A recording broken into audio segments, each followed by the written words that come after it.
আপনি কি জানেন, আসমানের ফেরেশতারাও মাঝে মাঝে অবাক হয়ে থমকে দাঁড়ায়। পৃথিবীর বুকে এমন কিছু মানুষ হাঁটে যাদের গায়ে ছিন্ন বস্ত্র, যাদের পেটে দিনের পর দিন ক্ষুধার পাথর বাঁধা থাকে, অথচ তাদের একটা ছোট্ট আমল, একটা সামান্য আত্মত্যাগ স্বয়ং আল্লাহর আরশ পর্যন্ত কাঁপিয়ে দেয়। আজ আপনাকে এমন একজনের গল্প শোনাব, যে গল্প শুনলে আপনার চোখের পানি আর হৃদয়ের স্পন্দন এক হয়ে যাবে। এ কোনো রাজা বাদশার গল্প নয়, এ হলো ধুলোয় মাখা এক জান্নাতি মেহমানের গল্প, যার এক ঢোক পানি আর কয়েকটা শুকনো খেজুরের বিনিময়ে রব্বুল আলামিন নিজ হাতে জান্নাতের দরজা খুলে দিয়েছিলেন। একটি চোখ বন্ধ করে কল্পনা করুন, হয়তো এই গল্পের ভেতরে আপনি আপনার নিজের জীবনেরও কোনো এক অজানা প্রশ্নের উত্তর খুঁজে পাবেন। তপ্ত মরুর মতো খাঁ খাঁ করছে চারপাশ, দুপুরের কড়া রোদ যেন আকাশ থেকে আগুন হয়ে ছড়ে পড়ছে পৃথিবীর বুকে। রমজান মাস, বাতাসের প্রতিটা শ্বাসে যেন আগুনের হলকা। এই প্রচণ্ড তাপদাহের মাঝেই ধুলোমাখা একটি রাস্তা ধরে ধীর পায়ে হেঁটে চলেছে সালিম। সালিমের পরনের কাপড়গুলো অনেক পুরনো, জায়গায় জায়গায় তালি দেওয়া, রোদে পুড়ে আর ঘামে ভিজে গায়ের সাথে লেপ্টে আছে। তার মুখটা শুকিয়ে কাঠ হয়ে গেছে, ঠোঁট দুটো ফেটে চৌচির, চোখের নিচে কালি পড়ে গেছে। সারা দিনের প্রচণ্ড খাটুনি আর রোজা সব মিলিয়ে তার শরীরটা আর যেন বইতে পারছে না। কিন্তু সালিমের চোখে মুখে কোনো অভিযোগ নেই, কোনো ক্লান্তিই তাকে আল্লাহর ইবাদত থেকে এক চুলও সরাতে পারেনি। তার বিশ্বাস, এই ক্ষুধার কষ্ট, এই তৃষ্ণার জ্বালা, সব কিছুর হিসেব তার রবের কাছে জমা হচ্ছে। সালিম একজন সামান্য দিনমজুর। যেদিন কাজ পায় সেদিন তার বাড়িতে চুলা জ্বলে, আর যেদিন কাজ জোটে না সেদিন উপবাসেই রাত পার করতে হয় তাদের। ঘরে তার এক বৃদ্ধা মা আর স্ত্রী রয়েছে। আজ সকাল থেকেই সালিম কাজের সন্ধানে বেরিয়েছিল, কিন্তু ভাগ্যের নির্মম পরিহাস, আজ সারা দিন সে কোনো কাজ পায়নি। পকেটে তার একটা কানা কড়িও নেই। এদিকে বেলা গড়িয়ে যাচ্ছে, আসরের আজান হয়ে গেছে কিছুক্ষণ আগে। সূর্যটা ধীরে ধীরে পশ্চিম আকাশে হেলে পড়ছে। আর মাত্র কয়েক ঘন্টা পরেই মাগরিবের আজান হবে, ইফতারের সময় হবে। কিন্তু সালিমের বুকটা ফেটে কান্না আসছে। আজ ইফতারে তার বৃদ্ধা মায়ের মুখে সে কি তুলে দেবে? তার স্ত্রী যে গতকাল থেকেই প্রায় না খেয়ে রোজা রেখেছে, তাকে সে কি দিয়ে ইফতার করাবে? সালিম হাঁটতে হাঁটতে বাজারের এক পাশ দিয়ে যাচ্ছিল। বাজারের চিত্রটা সম্পূর্ণ আলাদা। রাস্তার দুই পাশে থরে থরে সাজানো ইফতারের পসরা, ভাজা পোড়া হরেক রকমের ফল, ঠান্ডা শরবত, মিষ্টি জিলাপি আর কত কি। বাতাসে ভাসছে সুস্বাদু খাবারের মন মাতানো ঘ্রাণ। সামর্থ্যবান মানুষগুলো থলে ভরে কিনে নিয়ে যাচ্ছে পরিবারের জন্য। সালিম একবার সেদিকে তাকালো আর সাথে সাথে চোখ নামিয়ে নিল। তার বুকের ভেতরটা হু হু করে উঠল। সে জানে এই খাবারগুলো কেনার কোনো সামর্থ্য তার নেই। সে তার শুকনো ঢোক গিলল। মনের অজান্তেই তার চোখ দুটো ভিজে উঠল। সে আসমানের দিকে তাকিয়ে বিড়বিড় করে বলল, হে আমার রব, আপনি আমাকে গরিব বানিয়েছেন, এতে আমার কোনো আক্ষেপ নেই। আপনি আমাকে যা দিয়েছেন আলহামদুলিল্লাহ, কিন্তু আমার ঘরে যে দুটো মানুষ আমার পথ চেয়ে বসে আছে, তাদের ক্ষুধার কষ্ট যে আমি আর সহ্য করতে পারছি না মালিক, আমাকে খালি হাতে ফেরাবেন না। হঠাৎ সালিমের মনে পড়ল তার পকেটে অনেক পুরনো জমানো দুটো কয়েন আছে, খুব সামান্য টাকা, যা দিয়ে হয়তো বাজারের কোনো দামি খাবার কেনা যাবে না। কিন্তু এই টাকাটা সে জমিয়েছিল ঈদের দিন মায়ের জন্য একটা সস্তা চাদর কিনতে বলে। সালিম আর দ্বিতীয়বার ভাবল না। সে সোজা চলে গেল বাজারের একদম শেষ মাথায়, যেখানে এক বৃদ্ধ লোক খুব সাধারণ মানের কিছু শুকনো খেজুর আর মাটির পাত্রে ছাগলের দুধ বিক্রি করছিল।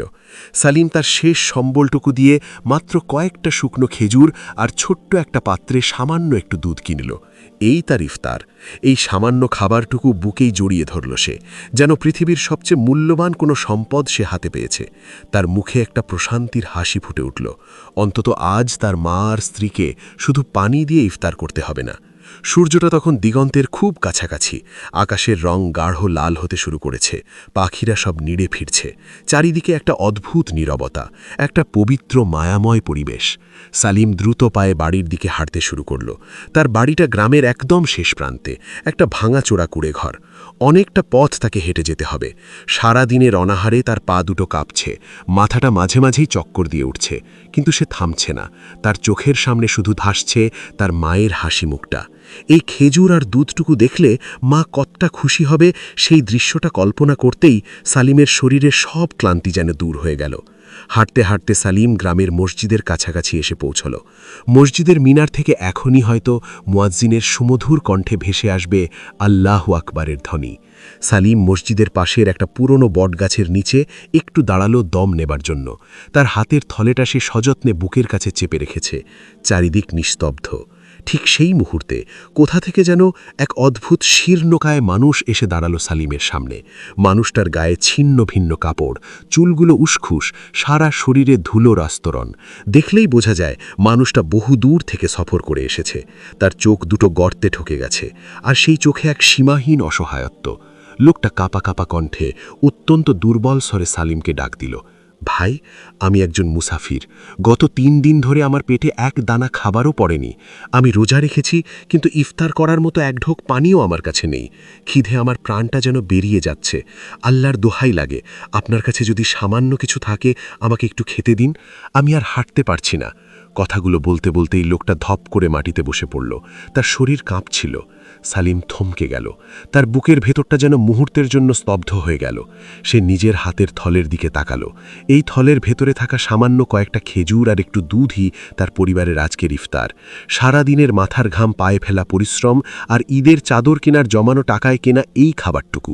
ঘরে তার নিজের মা আর স্ত্রী ক্ষুধার্ত হয়ে অপেক্ষা করছে। সে নিজে সারা দিন রোদে পুড়ে রোজা রেখেছে। তার নিজেরও নাড়ি ভুড়ি যেন ক্ষুধার জ্বালায় ছিঁড়ে যাচ্ছে। এই মুহূর্তে এই খাবারটা তার নিজের পরিবারের বেঁচে থাকার জন্য সবচেয়ে বেশি প্রয়োজন। কিন্তু সামনের এই মুসাফির মানুষটার দিকে তাকিয়ে সালিমের মনে হলো, এই লোকটা তো তার চেয়ে অনেক বেশি অসহায়। লোকটার চোখে যে মৃত্যুর ছায়া সে দেখতে পাচ্ছে। সালিমের ভেতর এক প্রচণ্ড যুদ্ধ শুরু হয়ে গেল। শয়তান যেন তার কানে ফিসফিস করে বলতে লাগল, সালিম, তুমি তো নিজেই অভাবী। তোমার নিজের ঘরে খাবার নেই। তুমি কেন এই অপরিচিত লোকটাকে তোমার খাবার দিয়ে দেবে? তোমার মা কি তোমার জন্য অপেক্ষা করছে না? তুমি চলে যাও, লোকটা অন্য কারো কাছে ঠিকই খাবার চেয়ে নেবে। কিন্তু সালিমের সেই পবিত্র অন্তর, যা সবসময় আল্লাহর ভয়ে কম্পমান, তা যেন চিৎকার করে উঠল। সে নিজেকে প্রশ্ন করল, এই লোকটা কি আল্লাহর বান্দা নয়? আল্লাহ কি আমাকে পরীক্ষা করার জন্যই এই লোকটাকে ঠিক ইফতারের আগ মুহূর্তে আমার সামনে পাঠিয়ে দেননি? যদি আমি আজ এই ক্ষুধার্ত রোজাদারকে ফিরিয়ে দিই, কাল হাসরের ময়দানে আমি আমার রবকে কি জবাব দেব? আকাশের লাল রংটা ধীরে ধীরে মিলিয়ে গিয়ে আধার ঘনিয়ে আসছে। মসজিদের মাইকে একটা হালকা শব্দ হলো। মুয়াজ্জিন আজান দেবার জন্য প্রস্তুতি নিচ্ছেন। সালিম একদৃষ্টে তাকিয়ে আছে মাটিতে পড়ে থাকা সেই মুসাফিরের দিকে। তার নিজের তৃষ্ণার্ত গলা শুকিয়ে কাঠ। এক ফোঁটা পানির জন্য তার নিজের শরীরও হাহাকার করছে। কিন্তু সালিমের চোখের সামনে তখন দুনিয়ার এই সামান্য খাবার, এই সামান্য কষ্ট যেন কিছুই না। তার হৃদয়ের গভীরে এক ঐশ্বরিক মায়া, এক অদ্ভুত আলোড়ন সৃষ্টি হল। সে ধীরে ধীরে মাটিতে বসে পড়ল সেই মুসাফিরের ঠিক সামনে। তার হাত দুটো কাঁপছে। বুকের কাছে সযত্নে আগলে রাখা সেই ইফতারের থলেটার দিকে সে শেষবারের মতো একবার তাকালো। সালিম তার কাঁপা কাঁপা হাত দুটো বাড়িয়ে পরম মমতায় থলেটা খুলল। ঠিক সেই মুহূর্তে মসজিদের মিনার থেকে ভেসে এলো মাগরিবের আজানের সুমধুর ধ্বনি, আল্লাহু আকবার, আল্লাহু আকবার। চারপাশের নিস্তব্ধতা ভেঙে রবের শ্রেষ্ঠত্বের ঘোষণা যেন আকাশ বাতাস মুখরিত করে তুলল। সালিমের নিজের গলা শুকিয়ে কাঠ, পেটের ভেতর ক্ষুধার আগুন দাউ দাউ করে জ্বলছে। কিন্তু সে নিজের কথা একবারও ভাবল না। সে থলে থেকে সযত্নে সেই শুকনো খেজুরগুলো বের করে মুসাফিরের ধুলো মাখা দুর্বল হাত দুটোতে তুলে দিল। এরপর মাটির পাত্রে থাকা সেই সামান্য ছাগলের দুধটুকু মুসাফিরের ঠোঁটের কাছে ধরল। মুসাফির লোকটা যেন নিজের চোখকে বিশ্বাস করতে পারছিল না। সে কাঁপা কাঁপা হাতে খেজুরগুলো মুখে দিল আর এক চুমুকে দুধটুকু পান করে নিল। সারাদিনের অনাহারে থাকা একটা মানুষের পেটে যখন খাবার পড়ে, তার চোখে মুখে যে পরম তৃপ্তির ছায়া ফুটে ওঠে, তা পৃথিবীর কোনো ধনসম্পদ দিয়ে কেনা যায় না। মুসাফির লোকটা তৃপ্তির ঢেকুর তুলল। তার গর্তে ঢুকে যাওয়া চোখ দুটো পানিতে ছলছল করে উঠল। সে সালিমের দিকে এমন একটা দৃষ্টিতে তাকালো যে দৃষ্টিতে লুকিয়েছিল হাজারো কৃতজ্ঞতা। লোকটা দুহাত আসমানের দিকে তুলে ডুকরে কেঁদে উঠল। তার চোখের পানি দাড়ি বেয়ে মাটিতে গড়িয়ে পড়ল। সে ভাঙা ভাঙা কণ্ঠে বলল, হে যুবক, তুমি আজ এক মুমূর্ষু রোজাদারকে মৃত্যুর হাত থেকে বাঁচালে। তুমি নিজের ক্ষুধার্ত পেট নিয়ে আমার মতো এক অচেনা পথিতের মুখে ইফতার তুলে দিলে। আমি মুসাফির, আমার কোনো সহায় নেই, কিন্তু আমার রব তো সব দেখছেন। হে আল্লাহ, এই যুবক আমাকে যেভাবে তৃপ্তি দিল, আপনি তাকে জান্নাতের সুমিষ্ট নহর থেকে পানি পান করাবেন। যেদিন হাসরের ময়দানে সূর্য মাথার উপর থাকবে, সেদিন আপনি তাকে আপনার আরশের ছায়ায় আশ্রয় দেবেন। তাকে আপনি আপনার জান্নাতের মেহমান বানিয়ে নেবেন।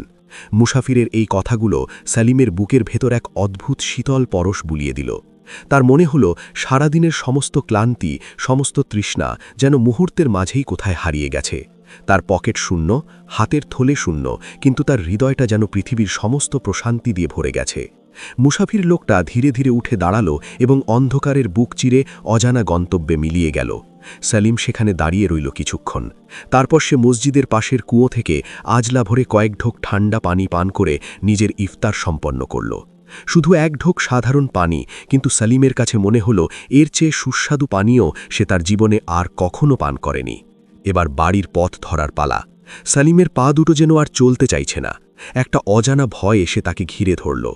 বাড়িতে তার জন্মদাত্রী মা আর প্রিয়তমা স্ত্রী সারাদিন রোজা রেখে তার পথ চেয়ে বসে আছে। সে খালি হাতে বাড়ি ফিরবে, এটা ভেবেই তার বুকের ভেতরটা দুমড়ে মুছড়ে যেতে লাগল। সে কি জবাব দেবে তাদের? সে কি বলতে পারবে যে ঈদের চাদর কেনার জমানো টাকা দিয়ে কেনা খাবারটুকু সে একজন অচেনা মানুষকে দিয়ে এসেছে? নিজের মায়ের মুখের আহার কেড়ে নিয়ে অন্যকে দেওয়ার অধিকার কি তার ছিল? এই অপরাধ বোধ তাকে কুড়ে কুড়ে খেতে লাগল। রাতের অন্ধকার ততক্ষণে চারপাশ ঢেকে ফেলেছে। আকাশের বুকে ফুটে উঠেছে অগণিত তারা। সালিম মাথা নিচু করে ধীর পায়ে এসে দাঁড়াল তার সেই ভাঙাচোরা কুড়ে ঘরের দরজায়। দরজাটা আধ খোলা ছিল। ঘরের ভেতর থেকে মাটির প্রদীপের নিভু নিভু আলো বেরিয়ে আসছে। সালিম ঘরে পা রাখতেই দেখল তার মা আর স্ত্রী একটা পুরনো পাটিতে বসে আছে। মায়ের সামনে একটা মাটির গ্লাসে শুধু পানি রাখা। সালিমকে দেখেই তার বৃদ্ধা মায়ের চোখ দুটো উজ্জ্বল হয়ে উঠল। মা পরম আদরে ডাক দিলেন, আয় বাবা সালিম, আয়। আজান তো অনেকক্ষণ হয়ে গেছে, তুই কোথায় ছিলি এতক্ষণ? আয় বাবা, আমার সাথে বসে ইফতার কর। মায়ের এই মায়ামাখা কথা শুনে সালিম আর নিজেকে ধরে রাখতে পারল না। সে ধপ করে মায়ের পায়ের কাছে বসে পড়ল এবং বাচ্চাদের মতো হাউমাউ করে কেঁদে উঠল। তার স্ত্রী চমকে উঠে এগিয়ে এলো। মা ব্যস্ত হয়ে সালিমের মাথায় হাত বুলিয়ে জিজ্ঞেস করলেন, কি হয়েছে রে বাবা? তুই কাঁদছিস কেন? কেউ কি তোকে কিছু বলেছে? কাজ পাসনি বলে মন খারাপ করছিস? আরে বোকা ছেলে, রিজিকের মালিক তো আল্লাহ। তিনি আজ দেননি, কাল ঠিকই দেবেন। তুই কাঁদিস না বাবা। সালিম ফুপিয়ে ফুপিয়ে কাঁদতে কাঁদতে পুরো ঘটনাটা খুলে বলল। সে বলল কিভাবে সে জমানো টাকা দিয়ে খাবার কিনেছিল আর কিভাবে একজন অপরিচিত ক্ষুধার্ত মুসাফিরকে নিজের সবটুকু ইফতার বিলিয়ে দিয়ে খালি হাতে ফিরে এসেছে। সালিম অপরাধীর মতো মাথা নিচু করে বলল, মা, আমাকে তুমি ক্ষমা করে দাও। আমি তোমাদের জন্য কিছুই আনতে পারিনি। আজ তোমাদের শুধু পানি খেয়ে ইফতার করতে হবে। আমি খুব খারাপ ছেলে মা। আমি তোমাদের মুখে এক মুঠো খাবারও তুলে দিতে পারলাম না। সালিমের কথা শেষ হতেই ঘরের ভেতর নেমে এলো এক পিন পতন নীরবতা। প্রদীপের আলোয় সালিম ভয়ে ভয়ে মায়ের দিকে তাকালো। সে ভেবেছিল মা হয়তো কষ্ট পাবেন, হয়তো দীর্ঘশ্বাস ফেলবেন। কিন্তু অবাক হয়ে সে দেখল মায়ের ঠোঁটের কোণে এক স্বর্গীয় হাসি। মায়ের চোখ দুটো পানিতে চিকচিক করছে, কিন্তু সে পানি কষ্টের নয়, গর্বের। মা সালিমের মাথাটা নিজের বুকের সাথে জড়িয়ে ধরে বললেন, পাগল ছেলে আমার, তুই আজ যা করেছিস তা করার সৌভাগ্য কজনের হয় রে বাবা? তুই তো আমাদের খাবার হারিয়ে ফেলিসনি। তুই তো আমাদের এই সামান্য খাবারটুকু আল্লাহর কাছে জমা করে দিয়েছিস। দুনিয়ার খাবার তো পেটে গেলে সকালেই শেষ হয়ে যায়, কিন্তু তুই যে খাবার আজ আল্লাহর রাস্তায় দান করেছিস তা তো চিরকালের জন্য আমাদের আমলনামায় লেখা হয়ে গেল। আমি তোকে নিয়ে গর্ব করি বাবা। আজ আমরা পানি দিয়ে ইফতার করব ঠিকই, কিন্তু আমাদের অন্তরে যে তৃপ্তি তুই এনে দিয়েছিস তা কোনো রাজপ্রাসাদের খাবারেও মেলত না। স্ত্রীও পাশ থেকে চোখের পানি মুছে হাসি মুখে সম্মতি জানালো। তাদের ঘরে কোনো খাবার ছিল না, পেটে ছিল ক্ষুধার আগুন। কিন্তু সেই ছোট্ট ভাঙা ঘরটার ভেতরে সেদিন যে নূর আর রহমত নেমে এসেছিল তা হয়তো আসমানের ফেরেশতারাও অবাক হয়ে দেখছিল। তিনজন মিলে শুধু এক গ্লাস পানি ভাগাভাগি করে খেয়ে সেদিনের রোজা ভাঙল। রাত গভীর হতে শুরু করেছে। সারা গ্রামের মানুষ যখন তারাবির নামাজ শেষে আরামের ঘুমে আচ্ছন্ন, সালিমের চোখে তখন কোনো ঘুম নেই। পেটের ক্ষুধার জ্বালায় তার এপাশ ওপাশ করার কথা, কিন্তু তার মন পড়ে আছে তার রবের দরবারে। সে নীরবে উঠে অজু করে এলো। ঘরের এক কোণে ছেঁড়া একটা জায়নামাজ বিছিয়ে দাঁড়িয়ে গেল তাহাজ্জুদের নামাজে। চারদিক নিস্তব্ধ, শুধু ঝিঁঝি পোকার ডাক শোনা যাচ্ছে। এই রাতের গভীর নির্জনতায় যখন পৃথিবীর সমস্ত কোলাহল থেমে যায়, তখন আল্লাহর সবচেয়ে কাছের বান্দারা তাদের রবের সাথে কথা বলে। সালিম রুকুতি যাচ্ছে, সেজদায় লুকিয়ে পড়ছে। তার চোখ দিয়ে অঝরে পানি ঝরছে। সেজদায় গিয়ে সে এমনভাবে কাঁদছে যেন তার হৃদয়টা গলে গলে বেরিয়ে আসছে। সে ফিসফিস করে আল্লাহর কাছে ফরিয়াদ করছে, হে আমার মালিক, হে রহমানুর রহিম, আমি এক নগণ্য গুনাহগার বান্দা। আমার কোনো সামর্থ্য নেই, কোনো যোগ্যতা নেই। আজ আমি যে কাজটুকু করেছি তা শুধু আপনার সন্তুষ্টির জন্যই করেছি মালিক। আপনি আমার নিয়ত জানেন। আমার মা আর স্ত্রীর ক্ষুধার কষ্ট আপনি ছাড়া আর কেউ দূর করতে পারবে না। হে আল্লাহ, দুনিয়ার বুকে আমি কিছুই চাই না, শুধু কাল হাসরের কঠিন মুসিবতের দিন আপনি আমার এই ভাঙ্গা পরিবারের উপর একটু রহমতের নজর দিয়েন। আমাকে আপনি খালি হাতে ফিরিয়ে দিয়েন না মালিক। অন্ধকার ঘরে জায়নামাজের উপর পড়ে থাকা সালিমের চোখের পানিতে মাটি ভিজে কাদায় পরিণত হল। সে জানে না তার এই নিঃস্বার্থ ত্যাগ, তার এই নির্ভেজাল চোখের পানি আর মুসাফিরের সেই হৃদয় নিংড়ানো দোয়া আসমানের সব কটি দরজা ততক্ষণে পার হয়ে গেছে। আল্লাহর আরশে এক বিশাল আলোড়ন সৃষ্টি হয়েছে। ফেরেশতারা এই হতদরিদ্র লোকটির ইবাদত আর ত্যাগের দৃশ্য দেখে বিস্ময়ে একে অপরের দিকে তাকাচ্ছে। সালিম তখনও সেজদায় পড়ে কাঁদছে। সে জানে না তার জীবনের সবচেয়ে বড় বিস্ময়ে, সবচেয়ে বড় পুরস্কার তার জন্য অপেক্ষা করছে, যা রাতের এই অন্ধকার কাটলেই ভোরের আলো হয়ে তার দরজায় কড়া নাগবে। তার এই ছোট্ট ভাঙা কুড়েঘরটা যে খুব শিগগিরই এক স্বর্গীয় সুসংবাদের সাক্ষী হতে যাচ্ছে, তা তখনও তার কল্পনারও অতীত ছিল। রাতের অন্ধকার ধীরে ধীরে ফিকে হয়ে আসছে। পূবের আকাশে ভোরের আলো ফুটতে শুরু করেছে। পাখিদের কিচিরমিচির শব্দে পৃথিবীর ঘুম ভাঙছে। সালিম তখনও জায়নামাজে বসে আছে, তাসবিহ জপছে। সারা রাতের নির্ঘুম ইবাদত আর পেটের ক্ষুধায় তার শরীরটা একেবারে নিস্তেজ হয়ে গেছে। হঠাৎ দরজায় কড়া নাড়ার শব্দ হলো, খুব মৃদু শব্দ। এত সকালে কে আসতে পারে? সালিম একটু অবাক হলো। সে ধীরে ধীরে উঠে গিয়ে দরজাটা খুলল। দরজার বাইরে দাঁড়িয়ে আছেন গ্রামের সবচেয়ে বয়স্ক এবং সম্মানিত ব্যক্তি, ইমাম সাহেব। তার চোখে মুখে এক অদ্ভুত আবেগ, এক গভীর বিস্ময়ের ছাপ। ইমাম সাহেবের পেছনে দাঁড়িয়ে আছে গ্রামের আরও কয়েকজন মানুষ। সালিম চমকে গেল। সে তাড়াতাড়ি ইমাম সাহেবকে সালাম দিয়ে ঘরে আসার অনুরোধ করল, কিন্তু ইমাম সাহেব ঘরে ঢুকলেন না। তিনি সালিমের হাত দুটো নিজের হাতের মুঠোয় নিয়ে এমনভাবে তাকালেন যেন কোনো পবিত্র আত্মা দেখছেন। ইমাম সাহেবের চোখ দুটো ছলছল করছিল। সালিম, ইমাম সাহেবের কণ্ঠটা একটু কাঁপছিল। আজ রাতে আমি এক আশ্চর্য স্বপ্ন দেখেছি। এমন স্বপ্ন আমি আমার এই দীর্ঘ জীবনে কখনো দেখিনি। আমি দেখেছি আসমান থেকে এক নুরানি ফেরেশতা নেমে এসে আমাকে বলছে, যাও তোমাদের গ্রামের সালিমকে গিয়ে বলো আল্লাহ তার সেই শুকনো খেজুর আর দুধের ইফতারটুকু কবুল করেছেন। মুসাফিরের সেই দোয়া আল্লাহর আরশ পর্যন্ত পৌঁছে গেছে। আল্লাহ সালিমকে এই দুনিয়াতেই জান্নাতের সুসংবাদ দিয়েছেন। সালিম স্তব্ধ হয়ে গেল। তার মনে হলো কেউ যেন তার পায়ের নিচ থেকে মাটি সরিয়ে নিয়েছে। সে কি ঠিক শুনছে? সে হতদরিদ্র সালিম, যার পেটে খাবার নেই, পরনে ভালো কাপড় নেই, তাকে আল্লাহ জান্নাতে সুসংবাদ দিয়েছেন। তার চোখের সামনে ভাসতে লাগল সেই মুসাফিরের তৃপ্ত মুখ, তার মায়ের সেই স্বর্গীয় হাসি, আর রাতের বেলা জায়নামাজে তার নিজের ফেলে আসা চোখের পানি। সালিমের বুকের ভেতরটা একটা অজানা আবেগে ফুলে উঠল। সে আর দাঁড়িয়ে থাকতে পারল না, ধপ করে মাটিতে বসে পড়ল। দুহাত দিয়ে মুখ ঢেকে হু হু করে কেঁদে উঠল। তার কান্নায় কোনো শব্দ ছিল না, কিন্তু সেই কান্নায় মিশে ছিল এক অসীম কৃতজ্ঞতা, এক পরম পাওয়ার আনন্দ। গ্রামের মানুষগুলো অবাক হয়ে তাকিয়ে দেখল কিভাবে একজন সামান্য দিনমজুরের চোখের পানি পৃথিবীর সমস্ত মণিমুক্তার চেয়েও মূল্যবান হয়ে উঠল। ইমাম সাহেব নিচু হয়ে সালিমের মাথায় হাত রাখলেন। সালিম রে, ইমাম সাহেবের গলা দিয়ে যেন কান্না বেরিয়ে আসছিল। আমরা সারা জীবন এত নামাজ পড়লাম, এত ইবাদত করলাম, কিন্তু তোর মতো এমন নিঃস্বার্থ ত্যাগ আমরা করতে পারিনি। তোর ওই সামান্য কয়েকটা খেজুর আর একটু দুধ যে আসমানের রবের কাছে এত প্রিয় হয়ে যাবে তা আমরা ভাবতেও পারিনি। তুই আজ আমাদের সবাইকে শিখিয়ে দিয়েছিস যে আল্লাহর কাছে সম্পদের পরিমাণ বড় নয়, বড় হলো হৃদয়ের বিশালতা আর ত্যাগের মহিমা। সালিম ফুপিয়ে ফুপিয়ে কাঁদতে কাঁদতে বলল, আমি তো কিছুই করিনি হুজুর, আমি তো শুধু একজন ক্ষুধার্ত মানুষকে খাবার দিয়েছি। এতে আমার কিসের বাহাদুরি?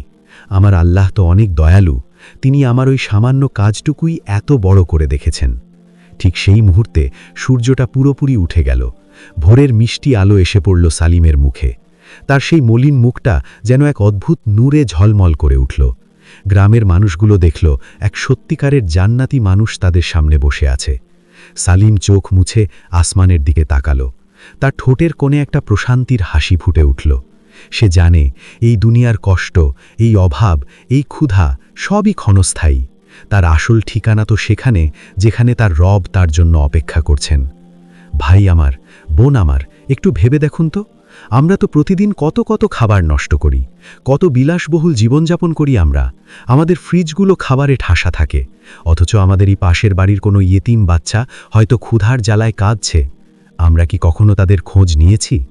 সালিম তো কিছুই ছিল না, তার কাছে তো কিছুই ছিল না, কিন্তু সে নিজের মুখের গ্রাসটুকু অন্যকে দিয়ে যে জান্নাত কিনে নিল, আমরা কি আমাদের অঢেল সম্পদ দিয়ে সেই জান্নাতের একটা কণাও কিনতে পারব? আমাদের হৃদয়গুলো কি পাথরের মতো শক্ত হয়ে গেছে? কেন আমরা অন্যের কষ্ট দেখে কাঁদি না?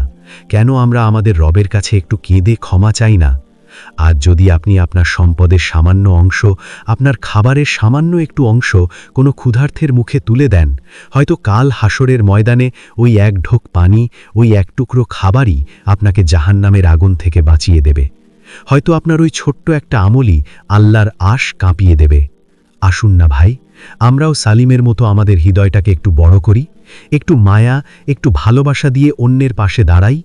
আল্লাহ আমাদের সবাইকে সেই তৌফিক দান করুন, যেন কাল হাসরের কঠিন দিনে আমরাও সালিমের মতো হাসি মুখে আমাদের রবের সামনে দাঁড়াতে পারি, আর আমাদের রব যেন আমাদের দেখে বলেন, হে আমার প্রশান্ত আত্মা, তুমি তোমার রবের দিকে ফিরে এসো সন্তুষ্ট ও সন্তোষভাজন হয়ে। অতঃপর আমার বান্দাদের অন্তর্ভুক্ত হও এবং আমার জান্নাতে প্রবেশ করো। আমিন।